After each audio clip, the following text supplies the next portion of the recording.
तो कहते हैं ना कि जो दूसरों को जाल में फंसाने के लिए निकलता है, अक्सर वही खुद अपने ही जाल में सबसे पहले फंसता है। और अब बांग्लादेश पर यही कहावत बिल्कुल फिट बैठती है। दरअसल भारत को ब्लैकमेल करके अपनी इंटरनेट डिप्लोमेसी बढ़ाने का सपना देखने वाले यूनुस अब खुद ही उसी जाल में फंस चुके हैं जो उन्होंने भारत के लिए बुना था। भारत ने एक बड़ा कदम उठाया जिससे बांग्लादेश की इंटरनेट रणनीति ही पलट गई। असल में देखा जाए तो इंटरनेट एक ऐसा जोन है जहां देश आपस में मिलकर काम करते हैं। इसे कहते हैं जोन ऑफ कोऑपरेशन। अगर देश एक दूसरे के साथ सहयोग करें तो सबको फायदा होता है। भारत और बांग्लादेश भी पहले इसी रास्ते पर थे। भारत चाहता था कि बांग्लादेश में जो सबमरीन ऑप्टिकल फाइबर केबल है वह सिर्फ वहां के लिए नहीं बल्कि भारत के नॉर्थ ईस्ट तक भी कनेक्ट हो। इससे नॉर्थ ईस्ट इंडिया को भी low latency high speed internet मिलता। लेकिन तभी बांग्लादेश के सलाहकार मोहम्मद यूनुस ने खेल पलट दिया।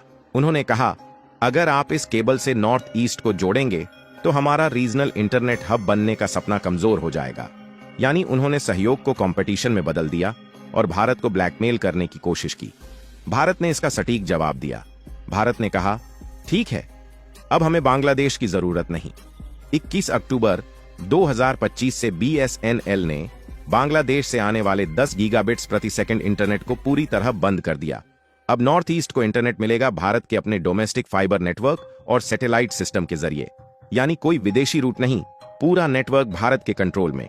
अब यह सुनने में आपको भले ही छोटी मोटी बात लग रही हो, लेकिन बांग्लादेश के लिए कितना बड़ा झटका है इसे आपको तब पता चलेगा जब आप आगे की बात जानेंगे। लेकिन आगे बढ़ने से पहले इस वीडियो को लाइक करके चैनल को सब्सक्राइब जरूर कर लीजिए। देखिए, बांग्लादेश को भारत की तरफ से एक के बाद एक झटके मिल रहे हैं। जब से उन्होंने भारत से पंगा लिया है तब से भारत ने उनका जीना हराम कर दिया है और अंत में उन्हें इस बात का एहसास हो ही गया कि भारत से पंगा लेना मतलब अपने सिर पर आफत मोल लेना। और फिलहाल में भारत ने बांग्लादेश को उनकी औकात दिखाई है इंटरनेट डिप्लोमेसी के माध्यम से।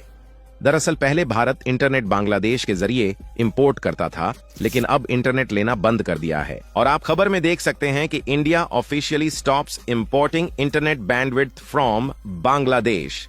NBSNL shifts north east connectivity to domestic networks. यानी कि भारत ने अब आधिकारिक रूप से इंटरनेट बैंडविड्थ का इंपोर्ट बांग्लादेश से बंद कर दिया और BSNL का जो नॉर्थ ईस्ट कनेक्टिविटी है वह पूरी तरीके से घरेलू नेटवर्क पर एक झटके में शिफ्ट हो चुकी है। सबसे पहले यह समझिए कि सबमरीन ऑप्टिकल फाइबर केबल ऐसे केबल होते हैं जो सागर और समुद्र के नीचे बिछाए जाते हैं। ये केबल अंतरराष्ट्रीय डेटा ट्रैफिक का सबसे बड़ा हिस्सा ले जाते हैं। सरल भाषा में कहें तो जब हम इंटरनेट पर कोई वीडियो देखते हैं या कोई वेबसाइट खोलते हैं तो डेटा देश देश में इन केबलों के जरिए जाता है। पानी के नीचे जाने के कारण ये केबल सीधे रूट पर चलते हैं, इसलिए डेटा बहुत तेजी से पहुंचता है और लेटेंसी यानी डेटा पहुंचने में लगने वाला समय बहुत कम होता है। भारत और बांग्लादेश के मामले में भारत नॉर्थ ईस्ट इंडिया को लो लेटेंसी इंटरनेट देने के लिए बांग्लादेश के कॉक्सेस बाजार के सबमरीन केबल का उपयोग करना चाहता था। इसका मतलब था कि इंटरनेट डेटा सीधे और तेजी से गुवाहाटी, इंफाल और अरुणाचल तक पहुंचे। लेकिन अगर किसी देश ने इसे साझा नहीं किया तो नेटवर्क की गति और भरोसेमंदी प्रभावित हो सकती थी। इंटरनेट इंपोर्ट का मतलब है किसी देश से इंटरनेट की बैंडविड्थ खरीदना। पहले भारत बांग्लादेश से इंटरनेट लेता था क्योंकि वहां से आने वाले डेटा रूट तेज और आसान थे। लेकिन इसके साथ ही बांग्लादेश के पास यह शक्ति भी थी कि वह भारत को ब्लैकमेल कर सके, यानी इंटरनेट की सप्लाई कम करके दबाव डाल सके। यही वजह है कि भारत ने डिजिटल आत्मनिर्भरता की दिशा में कदम उठाया। इसके बाद भारत ने हर रूट का बैकअप तैयार किया। चेन्नई, मुंबई और दीघा में नए सबमरीन लैंडिंग स्टेशन बनाए गए और सैटेलाइट इंटरनेट भी तैयार किया गया। इसका मतलब यह हुआ कि अगर एक रूट बंद भी हो जाए तो दूसरा रूट तुरंत काम करेगा। अब नॉर्थ ईस्ट इंडिया 100% भारतीय नेटवर्क पर निर्भर है और किसी विदेशी नेटवर्क पर नहीं। दरअसल भारत ने पहले ही हर रूट का बैकअप बना रखा था। चेन्नई, मुंबई और दीघा जैसे नए सबमरीन स्टेशन तैयार हैं। अगर एक रूट बंद भी हो जाए तो दूसरा रूट तुरंत काम करेगा। और सबसे बड़ी बात, भारत अब सैटेलाइट इंटरनेट के जरिए सबसे दूर दराज इलाकों तक नेटवर्क पहुंचा रहा है।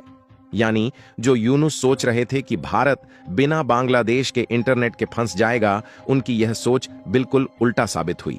भारत ने अपनी डिजिटल आत्मनिर्भरता दिखा दी और नॉर्थ ईस्ट अब 100% भारतीय नेटवर्क पर निर्भर हो चुका है। और वहीं दूसरी ओर बांग्लादेश की भारत के इंटरनेट इंपोर्ट के माध्यम से जो कमाई होती थी वह भी ठप हो चुकी है। अब आइए देखें कि भारत की यह डिजिटल रणनीति भविष्य में क्या बदलाव लाएगी और बांग्लादेश का इससे कितना बड़ा नुकसान होने को है।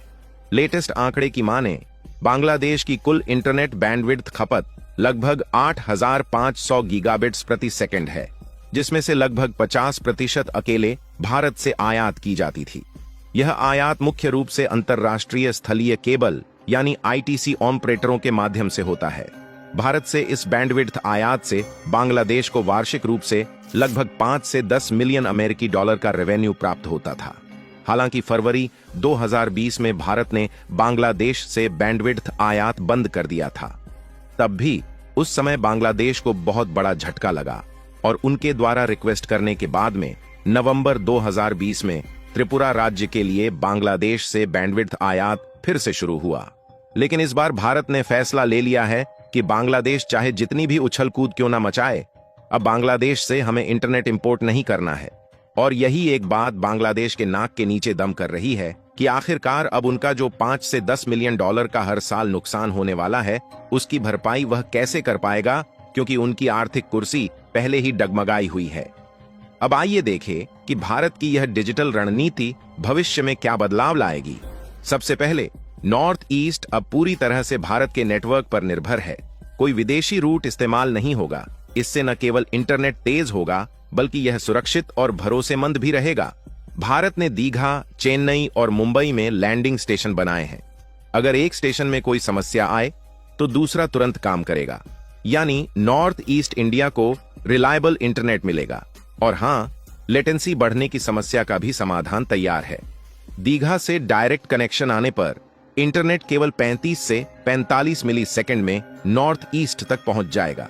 इससे पहले लेटेंसी 45 से 100 मिलीसेकंड तक थी।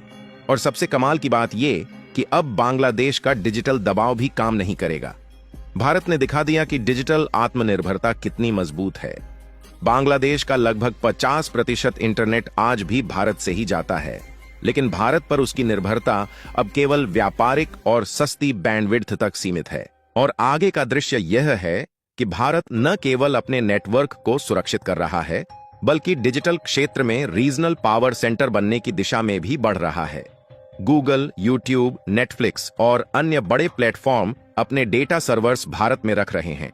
इसका मतलब है कि डेटा कंट्रोल, सुरक्षा और नेटवर्क मैनेजमेंट पूरी तरह भारत के पास होगा।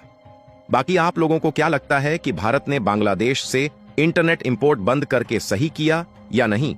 अपनी राय कमेंट में जरूर बताएं और इस वीडियो को एक लाइक करके अपने मित्रों तक शेयर जरूर करें ताकि उन्हें भी जानकारी मिल सके।